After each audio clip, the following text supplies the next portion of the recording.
No vídeo de hoje eu quero compartilhar com vocês os principais indicadores que eu uso para avaliar uma empresa rapidamente, porque, claro, sempre precisamos fazer uma análise mais profunda antes de qualquer investimento. Fala aí, investidores, como é que vocês estão? Lembrando que se você gostar desse vídeo, deixa o seu like, isso vai ajudar demais o canal que está começando e se inscreve aqui também para os próximos conteúdos. E seguindo aqui para o vídeo, primeiramente algumas ressalvas. A primeira delas é que os indicadores que eu vou mostrar aqui se aplicam muito bem ao Value Investing e que os indicadores complementam uma análise fundamentalista, mas não o contrário, pois os indicadores representam o passado e não têm a capacidade de prever o futuro. Também vale destacar que para todos os indicadores eu gosto sempre de olhar o valor atual e comparar com a sua média histórica e também com as empresas do mesmo setor. E os valores muito divergentes do histórico devem ser analisados mais detalhadamente.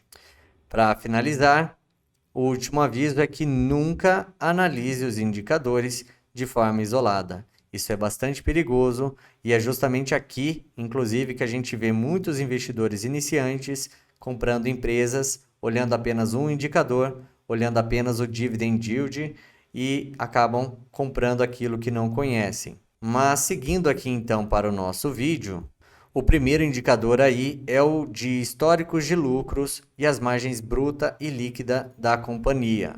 E para isso a gente pode começar aqui olhando a empresa WEG, que mostra aí a sua força no mercado desde 2006 aqui nesses dados históricos da bolsa, lucros crescentes, consistentes, realmente não tem nem do que falar dessa empresa. É uma empresa muito redondinha, por isso que todo mundo na bolsa gosta dela e por isso também que ela negocia tão caro desta forma. Agora, antes da gente falar aqui desses indicadores de preço, eu gosto de mostrar aqui a margem bruta de uma empresa como essa margem ela é consistente, né? Você segue uma linha média muito bem controlada ao longo do tempo. O mesmo vale para a margem líquida. Em se tratando da margem líquida, um valor aí médio acima de 10% é considerado uma boa margem no geral, mas sempre devemos olhar a margem líquida a partir do setor de cada empresa, porque no caso, uma empresa desse segmento de bens industriais não vai ter uma margem líquida igual a uma fintech, por exemplo, ou então a bancos e por aí vai. E seguindo aqui então, o próximo ponto que eu gosto de olhar são os indicadores de preço, onde mostram o preço em relação a alguma coisa. E não podia ser diferente, eu estou falando aqui do preço sobre lucro e preço sobre valor patrimonial. O preço sobre lucro é sempre olhado da seguinte forma: o mercado mostra o quanto que ele está disposto a pagar pelos lucros da companhia.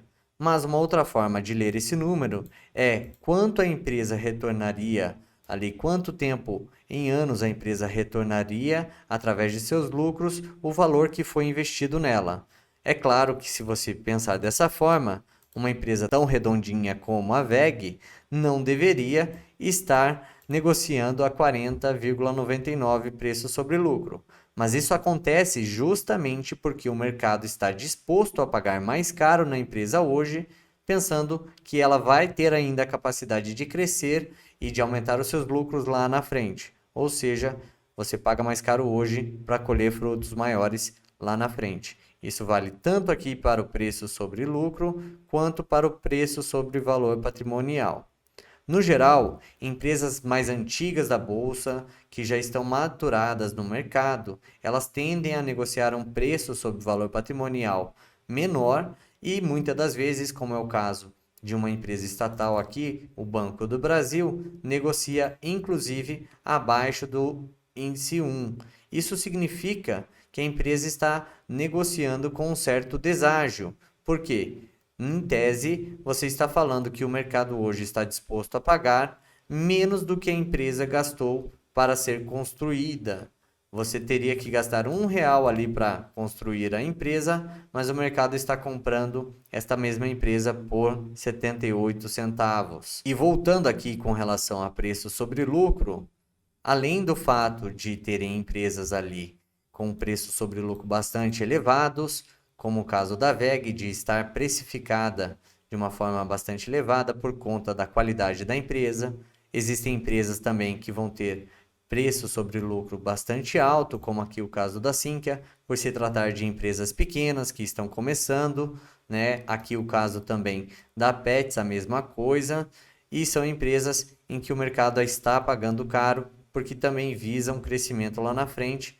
Nesses dois casos aqui de Petz e Sinqia, a gente está falando de small caps. Mas existe aí também o caso de alguns PLs negativos, como esse aqui atualmente da Cogna, que mostra que a empresa vem tendo prejuízo. Isso daqui é bem complicado, devemos tomar bastante atenção em investir em empresas que têm histórico de prejuízo registrado aqui.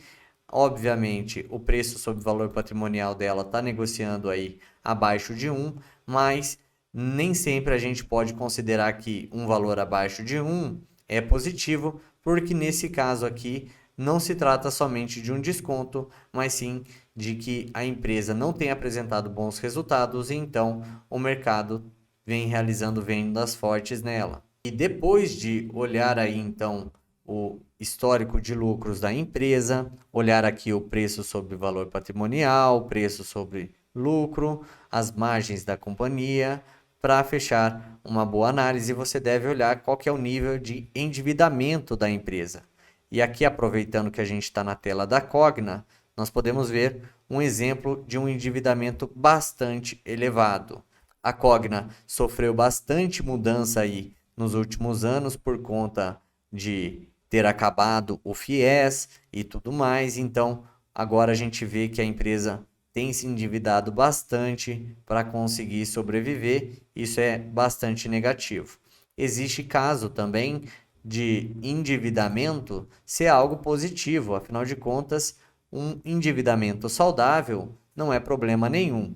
A gente pode tomar aqui como exemplo uma empresa como a Taurus, que tem um nível de endividamento baixo, a própria Braskem, que também tem um nível de endividamento baixo, a WEG, que tem um nível de endividamento negativo, que demonstra que a empresa tem mais caixa do que dívida, e a Sinqia, que tem aqui um nível de endividamento elevado, mas ainda sob controle. No geral, abaixo de 2,5 vezes é considerado um endividamento saudável, acima de 2,5 vezes, 3 vezes, já é considerado aí um endividamento um pouco mais agressivo e arriscado para a companhia. Então, voltando aqui para a nossa tela, vou anotar aqui então que falamos dos indicadores de endividamento e podemos olhar agora também os indicadores de rentabilidade. Nesse caso, o indicador ROI, que é o principal indicador que eu uso, o ROI, ele significa Return on Equity, que seria retorno sobre o patrimônio aí em português. A fórmula dele é o lucro líquido dividido pelo patrimônio líquido. A ideia é que, olhando esse indicador, você quer ver quanto maior, melhor. No caso aqui, a gente está na tela do Sinqia e você pode ver esses dados bastante distantes, justamente por conta de ser o início da companhia. Mas olhando aqui, por exemplo, uma situação da WEG, nós vemos um excelente ROI da empresa e crescente ao longo dos anos. Ou seja, isso mostra a capacidade da empresa de gerar valor sobre aquilo que ela tem. Seguindo aqui para o próximo tipo de indicadores, um grupo de indicadores de novo, eu gosto de olhar os indicadores de crescimento, no caso aqui o CAGR, em inglês significa Compound Annual Growth Rate, ou taxa de crescimento anual composto, traduzindo para o português. Este indicador, ele é bastante interessante, pois mostra a força da empresa no crescimento de receitas e de lucros nos últimos 5 anos. Isso mostra, inclusive aqui no caso da WEG, porque ela ainda é negociada a valores tão altos, a múltiplos tão altos como o caso do PL-PVP, porque a empresa tem mostrado ainda forte crescimento de receitas. Olha só, ela está batendo ali a sua máxima histórica em crescimento de receitas, forte crescimento de lucros, também máxima histórica. Então, enfim, é isso que mostra o que uma empresa pode fazer com relação ao seu futuro quando tem números tão bonitos aí, tão agradáveis como esses da WEG, né? E mesmo o caso aí de empresas de crescimento, small caps, em que as pessoas apostam bastante porque tem em seus números também a mesma história, mostrando um forte crescimento de receitas e um forte crescimento de lucros. É claro que para uma empresa que é pequena, é muito mais fácil ela crescer 30% do que ela lucrou anteriormente, 50%, porque, enfim, você consegue crescer muito mais quando você é menor. Agora, quando você já é uma empresa grande, como por exemplo, Banco do Brasil, você pode ter até uma queda nas receitas. Embora, para nossa alegria, Banco do Brasil com um CAGR de lucros bastante atrativo até hoje. E para finalizar, o mais importante também é a gente sempre olhar aí o histórico de proventos das companhias.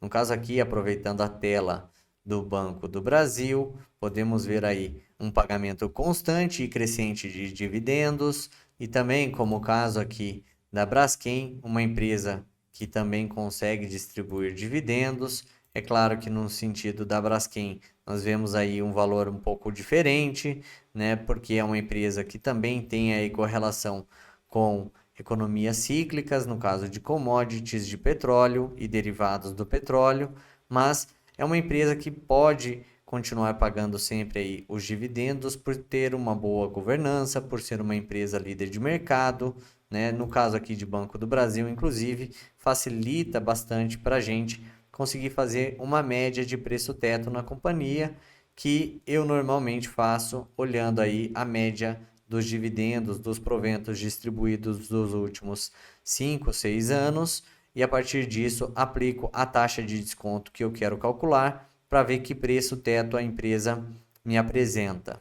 Então, resumindo esse vídeo aqui, falamos, né, de indicadores de preço, preço sobre lucro, preço sobre valor patrimonial, falamos sobre as margens, sobre os lucros, falamos sobre os CAGRs, indicadores de crescimento, retorno sobre o patrimônio, dívida líquida sobre EBITDA. São esses principais indicadores que eu olho, principalmente quando eu estou com pouco tempo ou então quando eu quero acompanhar como está os dados da empresa que eu já invisto ou que eu ouvi alguém falando dela e quero saber o que essa empresa é na verdade. Nunca compre uma dica, vale lembrar, mas é sempre importante a gente que é bastante apaixonado aí com investimentos, abrir os olhos também para outros setores e outras coisas que nós não estamos acostumados a ver. Eu vejo muita gente defendendo isso ou aquilo e acaba esquecendo de que no fim das contas todo mundo está aqui para ganhar dinheiro.